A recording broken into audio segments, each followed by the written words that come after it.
Alright, we're taking a tour of my 1988 Toyota Land Cruiser FJ62. So as you can see, it's got the ugly primer spots all over it. It's dirty, so I apologize for that. It's dirty inside as well, but if you do take the time to come out here and take a look at it, I promise I'll clean it up for you. So as you can see, it's got the primer spots all over, but the body is actually in very good condition. I did check all of these spots with a magnet to make sure there's no Bondo in there. So it's clean, it's straight all the way around. The only rust, so to speak, would be like little rock chip type stuff like this, but there is no real rot or rust anywhere in the vehicle. These are your typical spots here along the rockers and the wheel wells and underneath the quarter panel here, and as you can see, it's all clean, not rusty.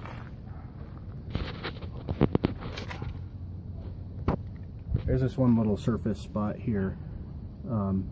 I've actually messed with it. There's no texture to it at all, so I'm not sure if it's rust or what.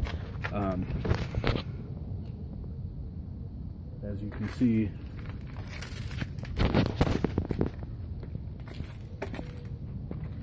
nice and clean along there.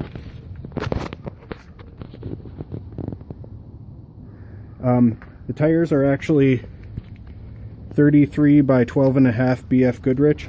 They've got tons of tread left. I'd imagine they're probably at about 80%, somewhere like that. Wheels are all in good condition. They shine up real nice when you clean them. Coming around front, 4+ bumper and a worn 9.5 Ti winch, which may or may not be included with the sale depending on what you want to do.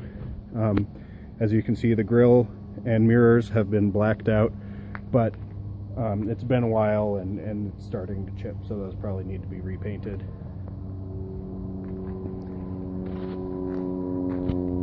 And I'll let you take a look under the hood as well.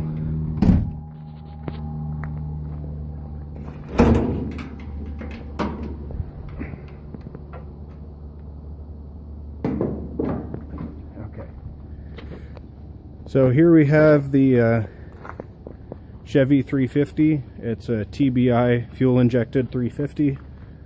Got ram's horn headers here. Also got a cool little electrical distribution block, so you can hook up your accessories to that rather than wiring them straight to the battery. Over here is your air compressor to run the lockers. It's not big enough for inflating tires. It's basically just meant to run the lockers. I believe the radiator is from a Camaro, or so I'm told. It's definitely not a Land Cruiser radiator. And then you've also got a auxiliary transmission cooler. So that's the engine bay.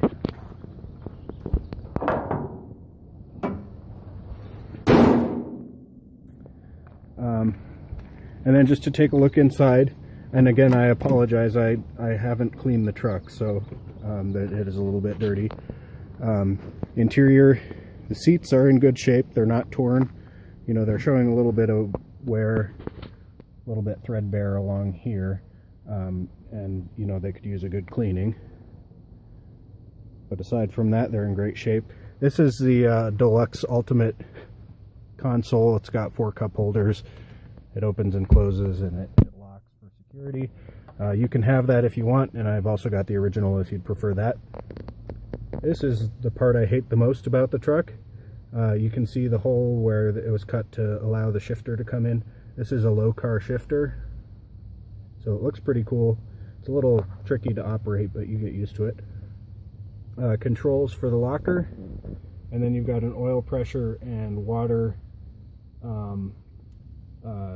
gauges. The ones up here, the temperature and oil pressure do not work. But these are much more accurate anyway. This stereo I'm going to be removing, so don't get too attached to that. But I will replace it with either a 96 Land Cruiser or Lexus stereo, or a 99 4Runner one, whichever one fits up better. The original dash was in terrible shape. As you can see, it comes with the carpet cover. But I've replaced it with a dash cap. That's kind of a OEM fit dash cap, and it looks, you know, just like stock. If you get real up and close and start messing around with it, it's not quite as good as the stock dash pad, but it's close enough that it's hard to notice the difference. Headliner is all straight, good condition, not sagging.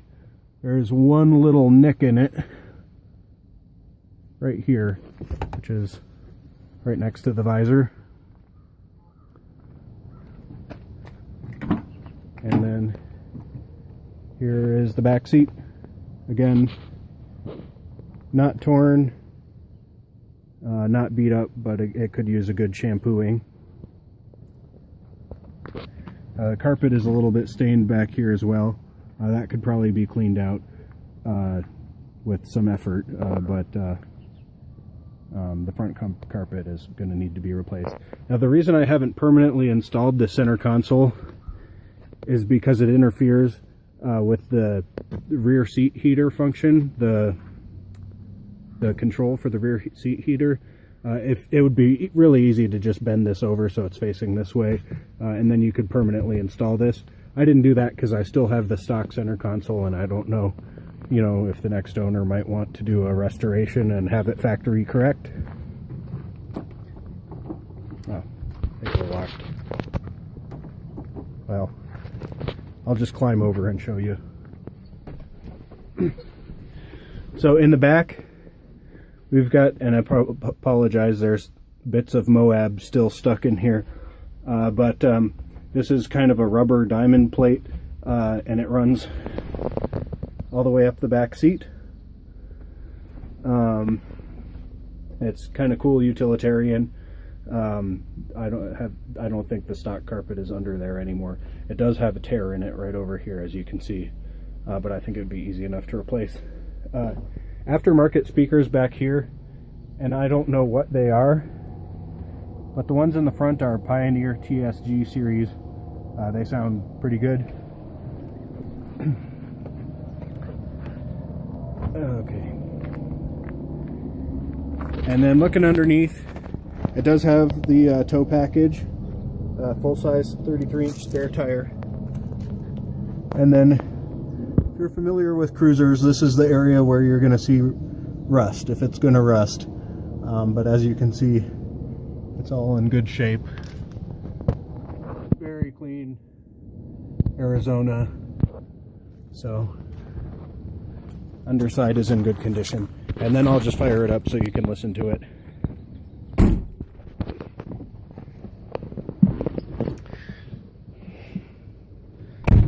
My wife says it's too loud, so take that for whatever it's worth. It doesn't really bother me. Once you start getting up above 65 or so, then you start to notice more.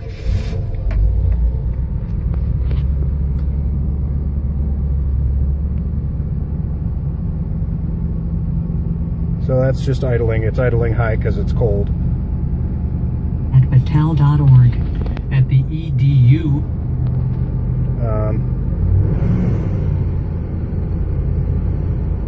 Yeah, so, you know, not